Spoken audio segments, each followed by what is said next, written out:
basta inaapi na palabasing sinungaling na ako yung naghahabol sa asawa niya. Kay James, ano magiging message mo? Kay James, sana hindi na ako basta binaliwala na lang. Halimbawa, tumawag siya sa'yo. Ready ka pa rin? Mahal mo pa rin ba siya? Mahal ko po siya. Aawa ako sa kanya. Dahil pinanood mo ba siya? Kasi, opo, Umiisa ng tawad kay. pinanood ko yun. Ano naging feedback? Para siyang robot. Ayon kay Hope, si Elise, PR officer sa clinic ng dating pinagtatrabahuhan niya noon at ilan pang kasamahan nito ang nagtulak sa kanya kay James. Si James nagsasabi sa amin na kung gaano niya kamahal yung asawa niya. Very open siya dito, misis ko. Ang term niya pa nga, kasi si misis sabi niya, pag nagpapasya, wag daw muna kasi meron. So meron silang talagang may trust silang na-build eh. Ang naging pagkakamali lang siguro, ang sabi nga sa akin ni James, ang pagkakamali niya, hindi niya nasabi sa misis niya na may isang taong na-obsess sa kanya. Yun lang yung pagkakamali niya. Hindi talaga nililigawan. Walang ganong nangyari. Mabait lang talaga si Sir James kasi kahit ako, pag umaakyat siya, oh, kumusta ka na? May anak ka na ba? Ganun. Ay, buntis ka na? Ganun. Sobrang saya niya kasama. Siguro si Hope, nami-misinterpret niya lang yung pakita sa kanya, Sir James. Tapos binigyan ng malaking issue. Wala naman po talaga ako nakikita.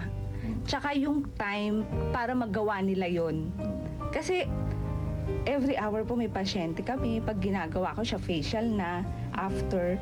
So parang para mangyari po yun, napaka-imposible. Hindi po totoo yon. Sila ang unang nagpakilala sa akin kay James.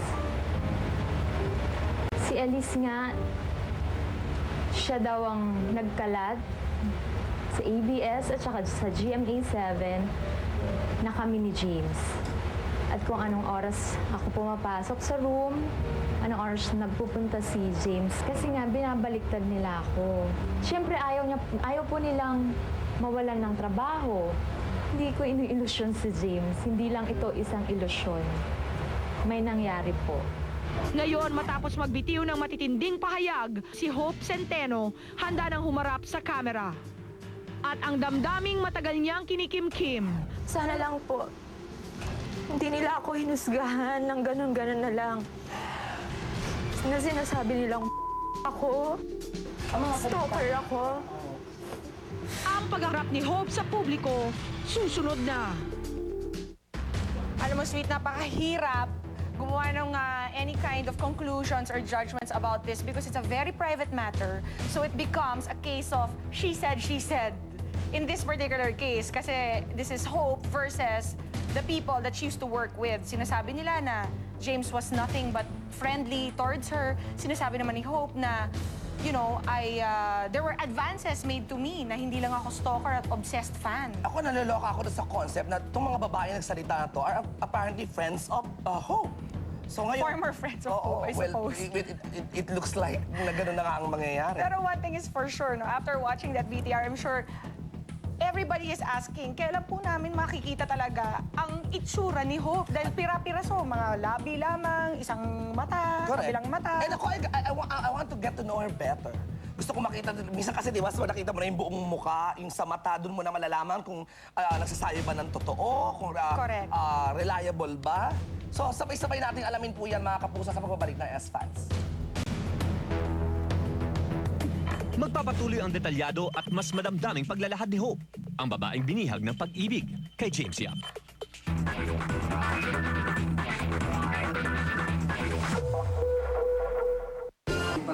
The whole week, people have been very curious about ano ba talaga ang itsura nitong si Hope.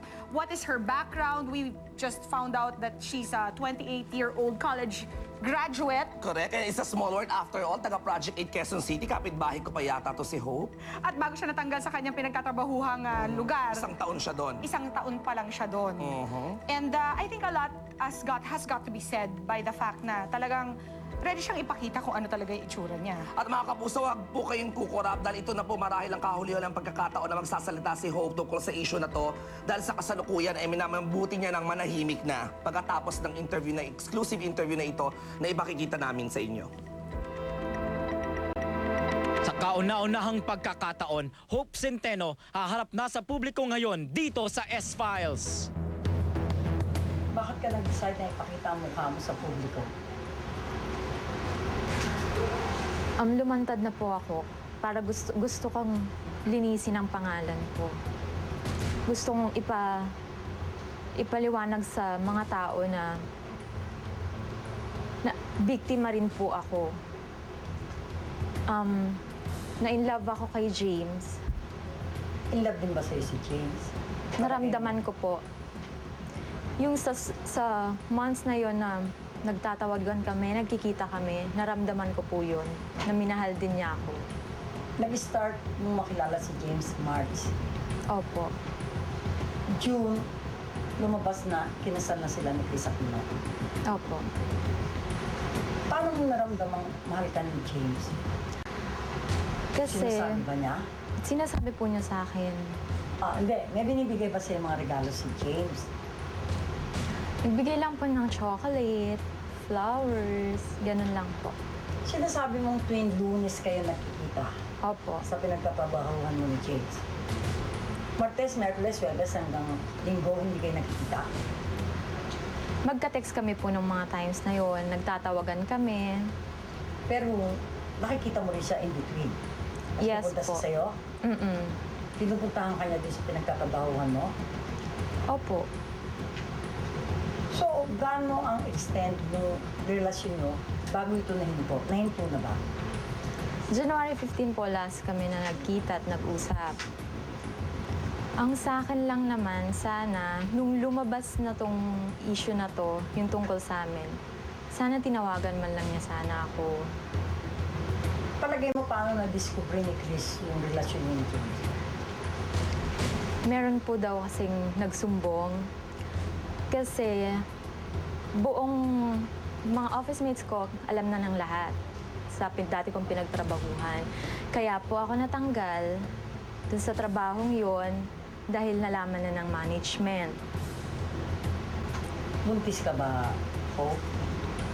Hindi ko pa po alam.